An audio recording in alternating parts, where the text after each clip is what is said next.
মৰমৰ ছাত্ৰ-ছাত্ৰীসকল আজি আলোচনা কৰিম এট আৰু ইনৰ ব্যৱহাৰ অৰ্থাৎ এটা গুৰুত্বপূৰ্ণ প্ৰিপজিশন এট আৰু ইন পৰীক্ষাত সচৰাচৰ আহি থকা এই দুটা প্ৰিপজিশন প্ৰায় ছাত্ৰ-ছাত্ৰীৰ মনত কি কৰি থাকে একোকোজা লগাই থাকে পাজল লগাই থাকে গতিকে আজি এইটো ভিডিঅ'ৰ সহায়ত তোমালোকক অলপ হলেও পাজল দূৰ কৰাৰ চেষ্টা কৰিম তো তোমালোকে ধৈৰ্য সহকাৰে চাই থাকা আৰু শিকি থাকা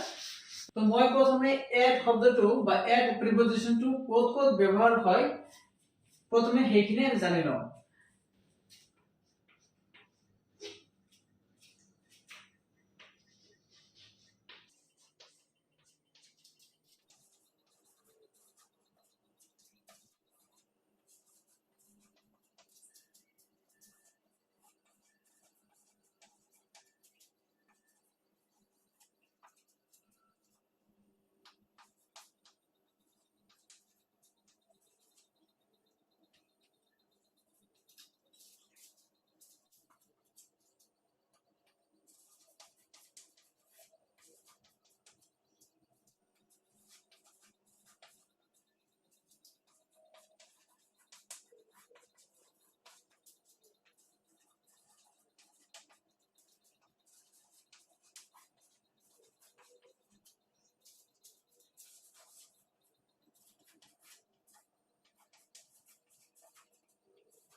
সৰু নগৰ চহৰ দোকান গাঁও সিনেমা গৃহ মন্দিৰ আৰু নিৰ্দিষ্ট সময় বুজাবলৈ এট ব্যৱহাৰ কৰা হয় অৰ্থাৎ যেনিবা তুমি ঘৰত আছা দোকানত আছা সৰু নগৰ চহৰত আছা বা সিনেমা গৃহত বহি আছা মন্দিৰত কিবা কৰিব গৈছা আৰু নিৰ্দিষ্ট এটা সময় মানে একেবাৰে কম সময় বুজাবৰ কাৰণে আমি এট প্ৰিপজিশনটো কি কৰিব পাৰো ব্যৱহাৰ কৰিব পাৰো যেনে উদাহৰণৰ সহায়ত কথাখিনি আৰু স্পষ্ট কৰিম এইখিনি মুছি দিছো যদি কাৰোবাৰ দৰকাৰ হয় লিখি লৈ লোৱা ভিডিঅ' পজ কৰি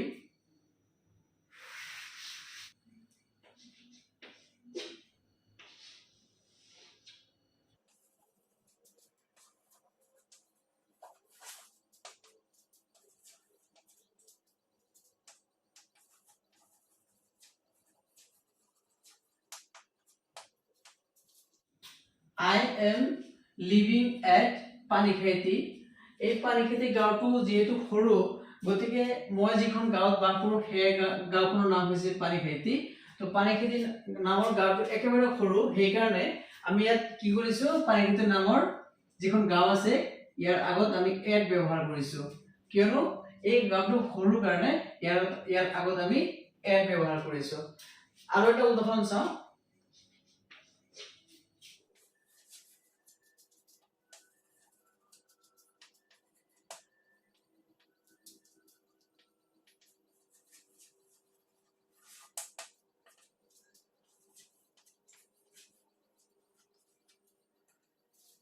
The man is sitting at shop. বাক্যটোৰ অৰ্থ হৈছে মানুহজনে কি কৰি আছে এই মানুহজনে এটা দোকানত বহি আছে দোকান যেহেতু এটা সৰু জায়গা সেই কাৰণে এই দোকান শব্দটোৰ আগত আমি কি কৰিছো এট ব্যৱহাৰ কৰিছো আৰু এটা উদাহৰণ আমি লব পাৰো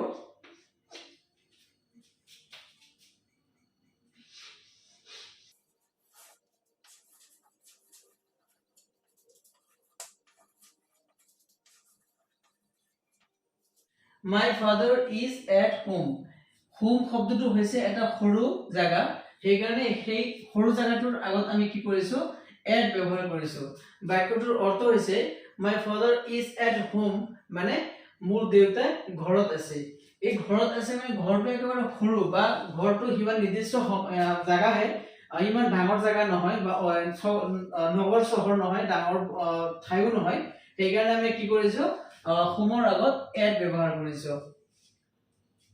আৰু এটা উদাহৰণ দি বাকিখিনি আৰু ক্লিয়াৰ কৰি ওপৰখিনি মুছি দিছো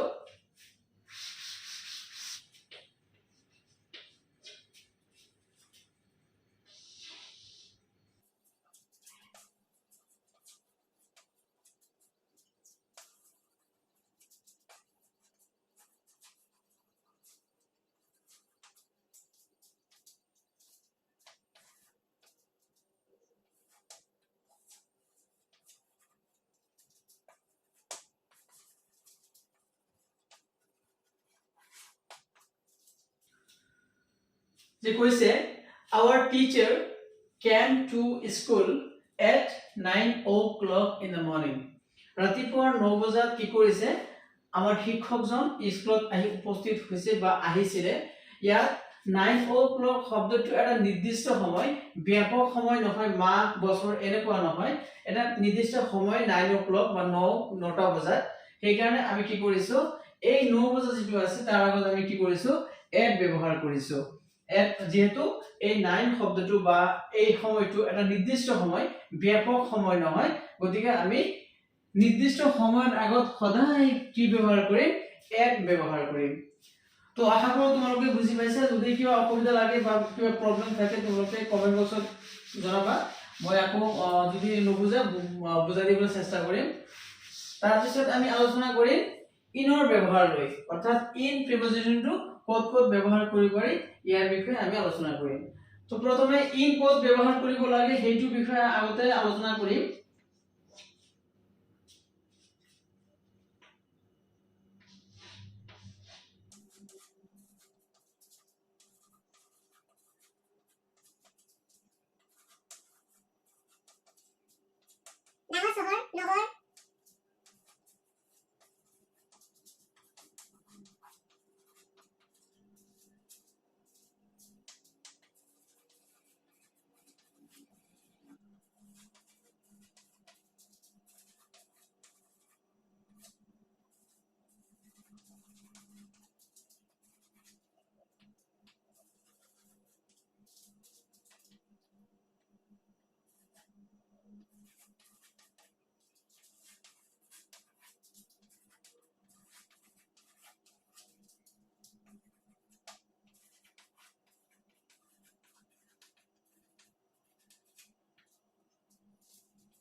ডাঙৰ নগৰ চহৰ দেশ জিলা মহাদেশ আৰু ব্যাপক সময় বা ব্যাপক সময় বুলি কোৱাৰ লগে লগে মাহ বা বছৰ ইয়াত উল্লেখ কৰি দিছো তো এইবিলাক আমি ব্যৱহাৰ কৰিব কাৰণে ইয়াৰ আগত কি কৰিব লাগিব ইন প্ৰিপজিশনটো ব্যৱহাৰ কৰিব লাগিব যেনে উদাহৰণৰ সহায়ত আৰু কথাখিনি স্পষ্ট কৰিম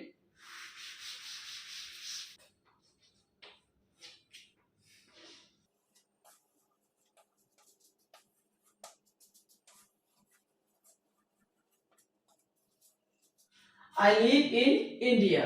যেহেতু ইন্ডিয়া এখন ডাঙৰ ঠাই এটো সৰু ঠাই নহয় গতিকে ইন্ডিয়া শব্দ বা এইটো ডাঙৰ ঠাইৰ আগত আমি কি কৰিছো ইন প্ৰিপজিশনটো ব্যৱহাৰ কৰিছো আৰু এটা উদাহৰণ চাও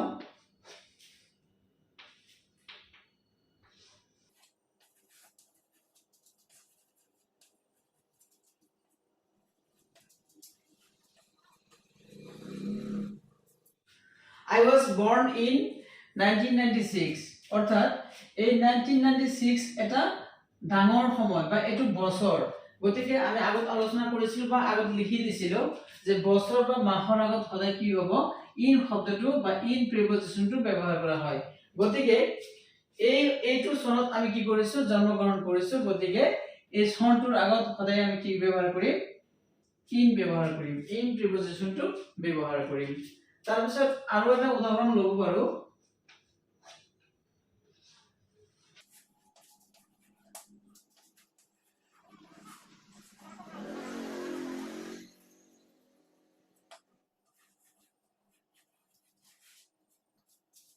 তো ইয়াত আমি লক্ষ্য কৰিছো it is very hot in July অৰ্থাৎ জুলাই মাহত কি হয় অত্যন্ত গৰম পৰে বা গৰম হয় ইয়াত আমি উল্লেখ কৰিছো মাহ আমি আগত লিখিছিল যে মাহ বা বছৰৰ আগত কি হয় ইন হয় ইয়াত আমি মাহ উল্লেখ কৰিছো জুলাই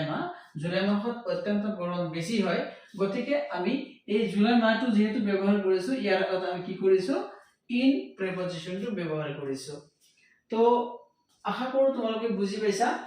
যদি তোমালোকে বুজাত কিবা অসুবিধা হয় মোক কমেন্ট বক্সত জনাবা